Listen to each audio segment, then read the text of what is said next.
For the purposes of this training video, we are assuming that you have a basic level of understanding of how to operate the DT5. If not, you may want to go back to the DT5 training video to review the basic operation or just to refresh your memory. Once you, the driver, log into the DT5 for the start of your shift, a dispatch button may or may not appear on your main driver screen depending on the shift you're driving. If your shift is designated to automatically log you into the e-hailing and/or dispatch system, after a short period, your dispatch button will change to green and display on. This indicates to you that you are registered with the e-hail and/or dispatch systems and are available to accept incoming ride offers.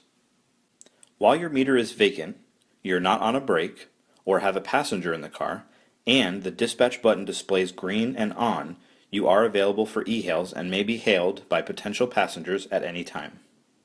While you're driving, if a hail is sent out, the DT5 will whistle and the screen will display some brief information regarding the potential passenger's pickup request. On the initial screen, you will see a map with a green car indicating your current location and a blue person with their hand up indicating the passenger's location.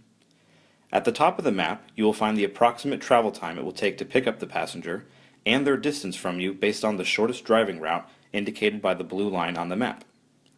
If sent by dispatch, the cross streets may appear just under this information. At the top of the screen are two buttons, Accept and Decline. Press the Accept button to accept the ride, or Decline if you do not wish to accept the ride. If you do not respond quickly enough, another driver may accept the hail, and you will be notified that the ride has already been accepted, or the hail could time out. If you're driving a special service vehicle, and the passenger in this hail offer requires a special service vehicle, the icon at the top left of the screen will show a person in a wheelchair waving their hand versus a standing person waving their hand. Should you accept and are awarded the ride, the passenger will be notified that you are on the way and your position is relayed to them in real time, allowing them to judge how far away you are. While driving to pick up your passenger, your vehicle's current position and direction will display on the map indicated by a blue arrow. You can use your finger to move the map around, and zoom controls on the lower right to zoom in and out of the map. If you move the map, your current position will not remain in focus until you select the Resume button. Touching Resume will keep the map centered on your vehicle as you're driving. The details of your hail can be found in the Call Details section of the menu at the top left corner of the screen. Tap the three bars to open the menu, then tap Call Details. Here you'll see the passenger's name, company name, number of passengers we're picking up, the exact street address including building number, apartment number, and gate code if applicable. If there are any other pertinent details regarding this pickup, they will be displayed at the very bottom of this screen. At any time, you can switch back and forth between the map view and the call details view by tapping the menu icon again and select the appropriate screen from the top. Once near your passenger, select the On-Site button.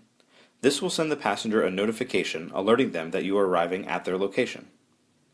If you wish to call the passenger, from the same ride menu, tap Call Passenger.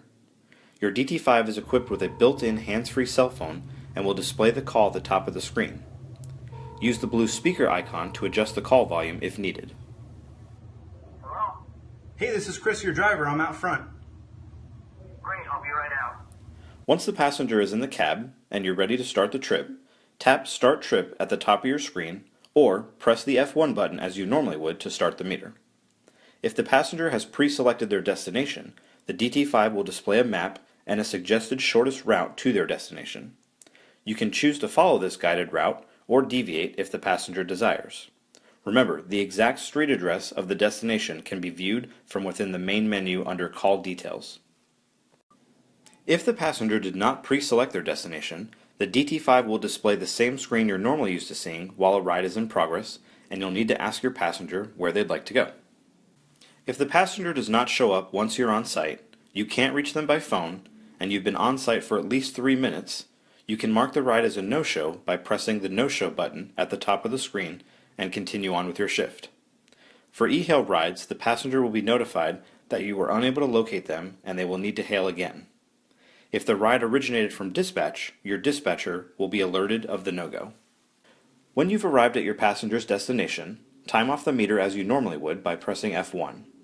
If needed, you can still resume the fare by holding the F3 button down for a few short seconds until the meter returns to hired. The payment screen will indicate to you how payment will be tendered for this ride. If the ride was an e-hail, you'll see this screen with a mobile phone icon along with which e-hail service the passenger used to book the ride. To end this trip, tap the OK button. Once you tap the OK button, the meter returns to a vacant state and the payment is guaranteed. The passenger may now exit the vehicle and the payment processing is completed through the e-hail app. Once the transaction is completed, you will receive a printed receipt notifying you of the fare and tip amount. In the case where the ride was sent from dispatch and the passenger is paying by means of a voucher, you'll see this screen with a voucher ticket icon and an indication that the passenger will not be paying for the ride in the vehicle. In this case, you can tap OK and the passenger may now exit the vehicle. A dispatch payment voucher will be printed that you'll need to turn in at the end of your shift. This will also indicate your tip amount. If the passenger does in fact need to pay in the vehicle, you'll see the usual waiting for passenger payment screen, which indicates we either need to collect cash or a credit card payment from the passenger in the vehicle. At any time during your shift, you may need to temporarily log out of the e-hail system, but not necessarily go on break. For example, you've entered into a taxi stand line and are unable to depart the line in order to pick up an e-hail offer. To take yourself out of the e-hail system, simply press the dispatch button. The button will change from green and on to red and off. This indicates that you are now busy and not available for passenger hails. When you're ready to resume your availability for dispatch, just press the dispatch button again. It may take a minute or so to reconnect you and log you back into all systems. Once the process is complete, the button will change from red and off to green and on. Whenever you take a break on the DT5 or hire the meter, you will automatically be taken out of the e-hailing dispatch system.